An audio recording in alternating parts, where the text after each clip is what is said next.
मध्य प्रदेश के सतना जिले में कुछ ऐसी घटना घटित होती है जिसकी वजह से राष्ट्रीय मानवाधिकार आयोग को खुद संज्ञान लेना पड़ता है। तो आइए समझते हैं कि वो कौन सी ऐसी महत्वपूर्ण घटना है जिसकी वजह से ऐसा राष्ट्रीय मानवाधिकार आयोग को करना पड़ा। तो चलिए सबसे पहले बात करते हैं खबर की। खबर हमारी यही है कि मध्य प्रदेश के सतना जिले में 6 ऐसे बच्चे थे जिनको की एक विशेष प्रकार का रोग हुआ था, जो कि रक्त से संबंधित रोग था। उस रोग का नाम था थैलेसीमिया। इस रोग से पीड़ित ये बच्चे, विशेष तौर पर ये एक प्रकार का वंशानुगत रक्त विकार होता है जिसमें कि शरीर पर्याप्त मात्रा में, शरीर के अंदर हीमोग्लोबिन नहीं बन पाता क्योंकि जो रेड ब्लड सेल होती है उनकी कमी हो जाती है, और शरीर में रेड ब्लड सेल की कमी होने की वजह से ऑक्सीजन का परिवहन नहीं होगा क्योंकि हीमोग्लोबिन ऑक्सीजन का परिवहन करने का काम करता है। अब इस कंडीशन में क्या होता है कि ऐसे जो रोगी होते हैं उनको रक्त आधान यानी कि ब्लड ट्रांसफ्यूजन की जरूरत पड़ती है। अब इसी रोग से पीड़ित इन बच्चों को ब्लड ट्रांसफ्यूजन का काम यहां पर किया जा रहा था, लेकिन उस ब्लड में, उस रक्त में अगर विकार होगा, अगर संक्रमण होगा किसी भी प्रकार का, तो ये बच्चे भी संक्रमित होंगे। और इस रक्त आधान अर्थात ब्लड ट्रांसफ्यूजन के बाद यह पाया गया कि इन बच्चों में एचआईवी का संक्रमण देखा गया। अब इस सीरियस घटना के बाद जो नेशनल ह्यूमन राइट कमीशन है, इसने मानवाधिकारों के गंभीर मामले के तहत इस मामले को पाते हुए एनएचआरसी ने यह कहा है कि देश के अन्य हिस्सों में भी ऐसी जो है घटनाएं हुई हैं, और इस संदर्भ में आयोग ने राज्यों से जवाब तलब किया है और राज्यों से यह पूछा है कि बताएं कि अन्य आपके राज्यों में इस तरह की जो घटनाएं हुई हैं उसके लिए क्या अब तक कदम उठाए गए हैं और साथ साथ क्या प्रस्तावित कदम है, क्योंकि एक बेहद गंभीर मसला है। जिला अस्पताल द्वारा फिलहाल इसकी जांच की जा रही है। मामला अत्यंत गंभीर है। मामला गंभीर क्यों है इस बात पर चर्चा करेंगे, लेकिन उससे पहले आपको बता दें एक छोटी सी सूचना कि दृष्टि आईएएस की तरफ से हम आपके लिए लेकर आए हैं एक ऐसा बेहतरीन कोर्स जिसकी कीमत है मात्र 24,999 रुपए, और इस कोर्स का नाम है जीएस स्टूडियो फाउंडेशन कोर्स। इस कोर्स में आपकी जीएस की जो संपूर्ण तैयारी है प्रीलिम्स से लेकर मेंस तक, वो कंप्लीट होगी। केवल 14 माह में सिलेबस को कवर किया जाएगा। 18 माह तक इस कोर्स की वैलिडिटी है। साथ साथ आपको बता दें कि ये हिंदी, इंग्लिश और इंग्लिश इन तीनों माध्यमों में ये कोर्स उपलब्ध है। इंग्लिश में जो मैटर आपको प्रोवाइड किया जाएगा वो इंग्लिश में प्रोवाइड किया जाएगा, बाकी दोनों में, दोनों भाषा के माध्यमों में मैटर दिया जाएगा। अब इस कोर्स की और खास बात क्या है? खास बात यह है कि इस कोर्स की जो कीमत 24,999 रुपए है वो भी इसकी कीमत नहीं है। बेसिकली ये जो कोर्स है, इसको लेने के बाद जब आप ऑफलाइन बैच में अगर एडमिशन लेंगे तो इस कोर्स की पूरी जो कीमत है वो उसमें एडजस्ट कर दी जाएगी। तो एक तरह से ये कोर्स आपके लिए फ्री है। इस कोर्स की क्या खूबियां हैं? तो इस कोर्स में देखिए 1250 प्लस घंटों की कक्षाएं आपको मिलेंगी। साथ ही साथ आपको जो भी बोर्ड पर लिखा जाएगा, पढ़ाया जाएगा, वो पीडीएफ फॉर्म में प्रोवाइड कराया जाएगा। 18 माह तक इस कोर्स की वैलिडिटी है, उसको बढ़ाने की सुविधा भी यहां दी जा रही है। इसके अलावा अगर आप देखें तो इसमें प्रिंटेड मटेरियल भी आपको दिए जाएंगे। 2 वर्षों तक करंट अफेयर्स का जो सबसे महत्वपूर्ण पोर्शन होता है उसके क्लासेस का एक्सेस भी दिया जाएगा और उसका प्रिंटेड मटेरियल भी दिया जाएगा। 18 आपको प्रीलिम्स मेंस दोनों के जो टेस्ट हैं उसके माध्यम से आप अपनी तैयारी को धार दे सकते हैं, तो वो भी देने का मौका मिलेगा।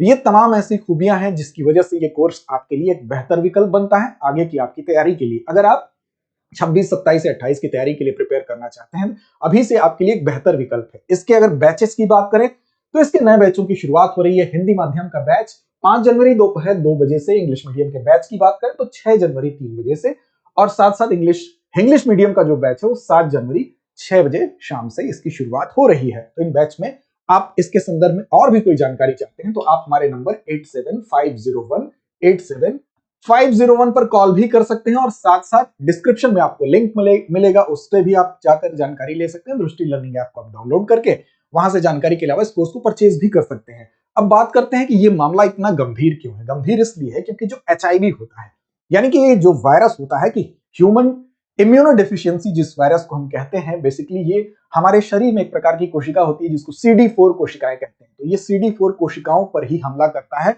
और ये कोशिकाएं जिम्मेदार होती हैं हमारे शरीर की प्रतिरक्षा प्रणाली को मजबूत बनाने के लिए। जब ये CD4 कोशिकाएं ही कमजोर हो जाएंगी तो हमारे शरीर की जो प्रतिरक्षा प्रणाली है वो कमजोर हो जाएगी, और इस तरह से समय पर जब इसका इलाज नहीं होता है तो एचआईवी वायरस होता है वो बेसिकली वो कन्वर्ट हो जाता है इसके अंतिम चरण, जिसको कि हम एड्स के नाम से जानते हैं, एक प्रकार का गंभीर रोग, यानी कि एक्वायर्ड इम्यूनोडेफिशिएंसी सिंड्रोम में कन्वर्ट हो जाता है। ये कैसे फैलता है रोग? तो ये आप जानते हैं कि असुरक्षित यौन संबंध से फैलता है, दूषित अगर कोई प्रकार की सिरिंज आप इस्तेमाल करते हैं तो उससे भी फैलता है। इसके अलावा मां से बच्चे में भी ये ट्रांसफर होता है, और संक्रमित ब्लड अगर आप में ट्रांसफ्यूजन उसका होता है तो उससे भी फैलता है, जैसा कि ये मामला भी हाल में देखा गया। हालांकि ये ज्यादा प्रकाश में नहीं आता है क्योंकि इसकी स्क्रीनिंग बहुत कम है। अब इसकी स्क्रीनिंग बढ़ाने के लिए जो एनएचआरसी ने जो सख्त अपनी कार्रवाई की है, जो सख्त अपने लहजे में उसने राज्यों से जवाब तलब किया है, इसका मतलब कि अब इसकी स्क्रीनिंग की दिशा में राह खुलती हुई दिखाई दे रही है, क्योंकि ये गंभीर मसला है। अब देखिए, दिसंबर में ही 1 दिसंबर को आप जानते हैं कि वर्ल्ड एड्स डे के रूप में सेलिब्रेट भी किया जाता है, और दिसंबर का ही ये मामला भी है। इस बार की इसकी थीम पर भी एक नजर डालें तो बाधाओं पर काबू पाना और एड्स प्रतिक्रिया में बदलाव लाना इसकी थीम थी, यानी कि overcoming barriers transforming the AIDS response इसकी थीम थी। इस थीम के तहत ये जरूरी समझा एनएचआरसी ने भी और इस गंभीर मामले में हस्तक्षेप किया। अब देखिए, मानवाधिकार आयोग का मामला यहाँ कैसे बनता है। तो देखिए, राष्ट्रीय मानवाधिकार आयोग बेसिकली काम क्या करता है, अगर इसके संदर्भ में बात करें तो इसकी स्थापना कैसे हुई, पहले तो ये भी जान लें। तो 12 अक्टूबर 1993 को इसकी स्थापना की गई थी, और इसके अंदर जो शक्तियां होती हैं वो सिविल न्यायालय की तरह इसके अंदर शक्तियां होती हैं। मानवाधिकार संरक्षण अधिनियम 1993 के तहत एक वैधानिक संगठन के रूप में इसको स्थापित किया गया था।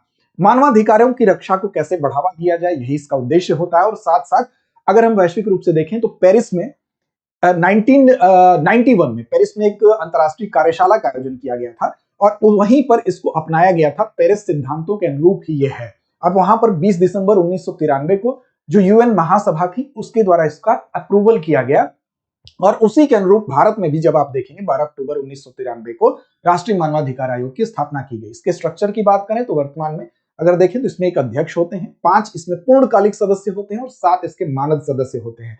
कार्यकाल की बात करें तो पहले 5 वर्ष हुआ करता था, अब फिलहाल की बात करें तो 3 वर्ष इसका कार्यकाल है, या 70 वर्ष की आयु जो भी पहले पूरी होती है। बेसिकली राष्ट्रीय मानवाधिकार आयोग का मतलब क्या है? मानवाधिकार आयोग मानव अधिकारों की बात करता है, और यहां पर मानव अधिकारों की बात कैसे आई? तो मानवाधिकार संरक्षण अधिनियम की धारा 2(1)(d) में जो इसकी परिभाषा दी गई है मानवाधिकारों की, उसमें यह कहा गया है कि जो व्यक्ति का जीवन है, उसकी जो स्वतंत्रता है और सम्मान और साथ साथ समानता, इनकी रक्षा करने का जो अधिकार है, जिसकी गारंटी संविधान द्वारा भी दी गई है, वो ही मानवाधिकार है। यानी कि व्यक्ति के जीवन की भी जो अधिकार का जो यहाँ पर बात अधिकार की बात जो कही जा रही है, वो भी इसकी परिभाषा के अंतर्गत ही सन्निहित है। और यहाँ पर बच्चों का जीवन का मतलब कि अभी तो उनकी पूरी लाइफ पड़ी हुई है, और उनका जीवन अगर राज्य की गैर जिम्मेदाराना अगर किसी भी कार्रवाई की वजह से प्रभावित हो रहा है तो राज्य की रिस्पॉन्सिबिलिटी बनती है। इसलिए यहाँ पर इस परिभाषा के अंतर्गत ही एनएचआरसी ने राज्यों को सख्त निर्देश दिए हैं कि वो अपने आगामी कदम को भी बताएं, और अब तक क्या कदम उठाए गए हैं उस पर भी वो विचार करें। तो ये फिलहाल का ये मुद्दा था, इससे जुड़ा हुआ मामला था। अब अंत में बारी आती है अभ्यास प्रश्न की, और इसकी जिम्मेदारी छोड़ते हैं आपके ऊपर। राष्ट्रीय मानवाधिकार आयोग का गठन कब किया गया था, ये जवाब आपको देना है। 26 जनवरी 1950, 10 दिसंबर 1948, 12 अक्टूबर 1993 या 15 अगस्त 1947। तो इस प्रश्न का जवाब कमेंट बॉक्स में दीजिए। लड़ते रहिए, अपने लक्ष्य की ओर बढ़ते रहिए। Introducing Drishti IAS Everyday Wear, the casual jacket and the polo neck t-shirt, perfect for everyday and casual wear. Shop now on the Drishti Learning app and Flipkart. Buy link in the description. अब exam की तैयारी को और बेहतर करने के लिए हमारे चैनल को लाइक, शेयर और सब्सक्राइब करना ना भूलें।